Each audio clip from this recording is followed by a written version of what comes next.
ఈరోజు సంఘములో మీరెవరు? మొట్టమొదట మీరు ఆర్ యు ఎ చర్చ్? సంఘములో నాటబడి సంఘము యొక్క క్రమములో సంఘము యొక్క పద్ధతిలో ఇష్టపడి లోబడి నడుస్తున్నటువంటి ప్రభు యొక్క పవిత్రమైన గొర్రెలేనా? ఫస్ట్ మీ ప్రధాన కాపరి మీకు అనుగ్రహిస్తున్నటువంటి వాక్యాన్ని తింటూ నీళ్లను త్రాగుతూ ఎదుగుతున్నటువంటి విశ్వాసులేనా? సెకండ్,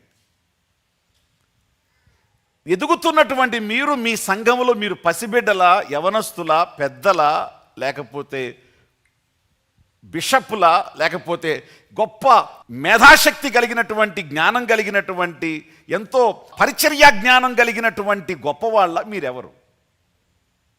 లేక మీరు సంఘములో ఉంటూ సంఘానికి నష్టాన్ని, కష్టాన్ని, అవమానాన్ని తెచ్చేటువంటి వాళ్ళ ఎక్కడున్నారు? మీరు పసిపిల్లలుగా ఉన్నా పర్వాలేదు, పిల్లలుగా ఉన్నా పర్వాలేదు, యవనులుగా ఉన్నా పర్వాలేదు, మీరు పెద్దలుగా ఉన్నా పర్వాలేదు, లేకపోతే అనుభవజ్ఞులుగా ఉన్నా పర్వాలేదు, కానీ అవమానంగా ఉంటేనే కష్టం. నీ వల్ల సంఘానికి గౌరవం రాకపోయినా సంఘానికి మాత్రం ఏమి రాకూడదు? అవమానం రాకూడదు. నీ వలన ఒకవేళ సంఘానికి కిరీటం రాకపోయినా జుట్టు ఊడకూడదు. కిరీటం రాకపోతే పోయింది, కనీసం ఏమవ్వకూడదు? జుట్టు ఊడకూడదు, గుండు చేసేయకూడదు. మీరెవరు? అయితే అయ్యా, ఈరోజు నేను అవమానంగా ఉన్నాను, నేను ఆ స్థితిలో లేను అనే స్థితిలో మీరున్న ఈ సంఘంలో నేనేమని చెప్తున్నానంటే, ఒకవేళ మార్కుల్లాగా మీరు ఉన్నా, మార్కులు వేయటానికి మార్కులే మీకు రాకపోయినా, గుడ్డు సున్నా మీకు వచ్చిన మిమ్మల్ని యోహాను అంటే ఎవరు? ప్రియుడు. నిన్ను ప్రియుడుగా చేసుకోగలిగిన శక్తి పరిశుద్ధాత్మకి ఉంది. మార్కులాగా నిజంగా నువ్వు కన్ఫెస్ అయితే, మార్కులాగా నిజంగా మారు మనసు పొందితే, నీ సంఘానికి, నీ యొక్క పరిచర్యకు దీవెనకరమైన వ్యక్తిగా నిన్ను మార్పు చేయటానికి, నిన్ను ఒక కిరీటంగా దేవుడు పెట్టడానికి సిద్ధంగా ఉన్నాడు. That is possible. ఏ నోటితో అయితే పనికిరాడు అనబడ్డాడో అదే నోటితో నాకు ఉపయోగకరమైన వాడు, ప్రయోజనకరుడు అని అనిపించాడు. ఇది కావాల్సిందంటే. ఎక్కడ మనం అవమానం పొందామో అక్కడే మన ఘనతని చాటాలి. ఎక్కడ నష్టపోయామో అక్కడే మరలా తిరిగి మన యొక్క నిజాయితీ ఏంటో మనం రుజువు చేసుకోవాలి. ఎవరికి మహిమ కలుగును కాక. మీరు సంఘానికి చెప్పండి ఎవరు? ఎస్. ఒక కాపరిగా నన్ను అడిగితే నా మనసులో మిమ్మల్ని గూర్చి నేను జ్ఞాపకం చేసుకునేటప్పుడు ఒక్కొక్క కుటుంబాన్ని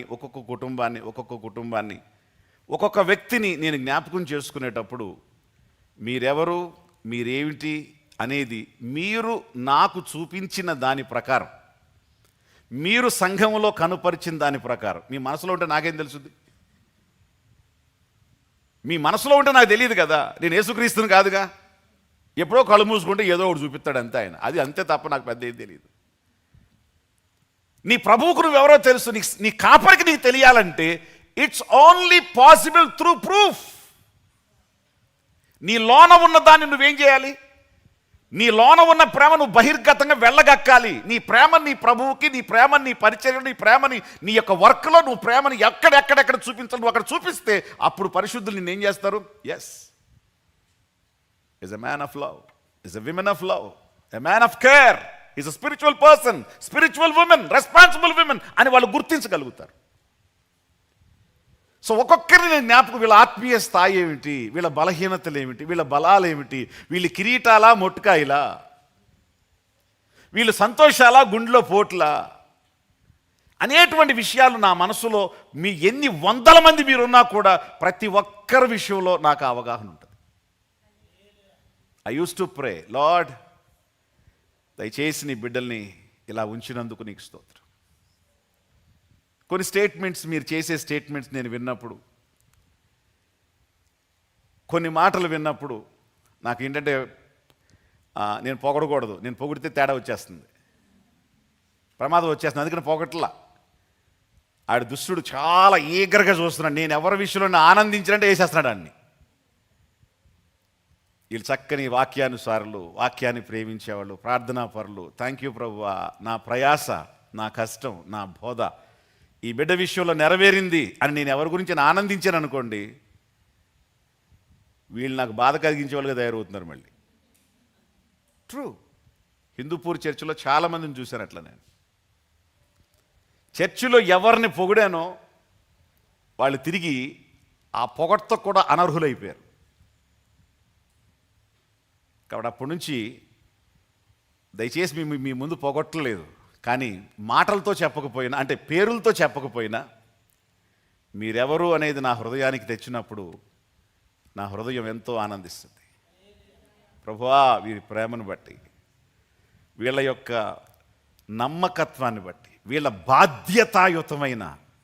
బాధ్యతాయుతమైన పనిని బట్టి, మీ ప్రయాస, మీ మనస్సు, మీ పని అది సంఘం విషయంలోనైనా, వాక్యం విషయంలోనైనా, పరిచర్య విషయంలోనైనా, ప్రార్థన విషయంలోనైనా, బోధించే విషయంలోనైనా, సహకరించే విషయంలోనైనా, ఏ విధంగా మీరు పని చేసినా you are great pleasing to God. మీరు ప్రభువుకి చాలా సంతోషాన్ని, ఆనందాన్ని కలిగించేవారు. మీ ప్రధాన కాపరి మీ విషయంలో, మీ కాపరి మీ విషయంలో ఖచ్చితంగా ఆనందిస్తున్నాడు. మీరు ఆనందాన్ని కలిగించేవారు. ఆమేన్. హల్లెలూయా. Praise the lord.